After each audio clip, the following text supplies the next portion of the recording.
This is Dr. Troy Fullerton from Bilingual Barrier Busters, and I've been asked a question by people who speak English, who are attempting to learn Spanish.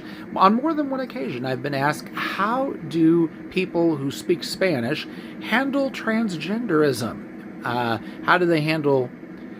Here's the problem. In Spanish, everything, and that is every noun in the language, is either masculine or feminine. Not just people, not just animals, not just living beings.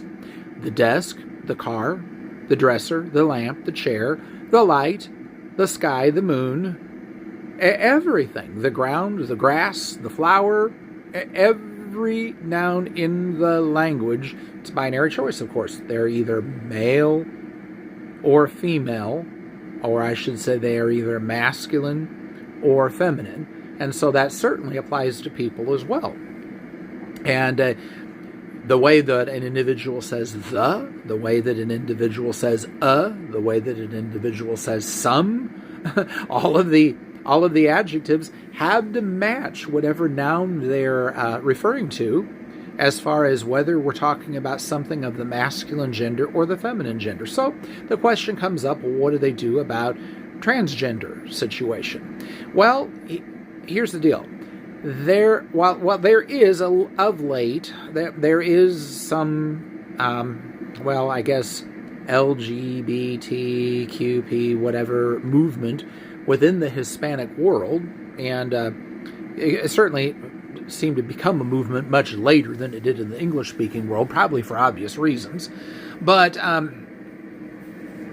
while that is out there, outside of that particular community, any Hispanic I've ever talked to or ever known, to a person, anybody outside of that, they would always refer to an individual by his or her real gender.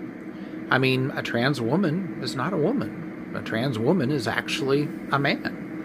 Or a trans man is not actually a man. A trans man is actually a woman. And so, like I said, to a person, they would go by that individual's real gender. Now, this even applies to little kids if they're teasing some boy out on the playground and saying he's femi.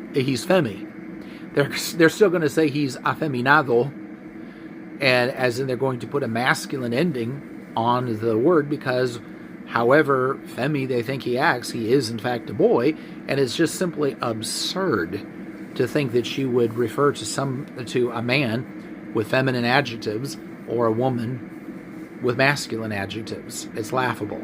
So that's the answer to the question.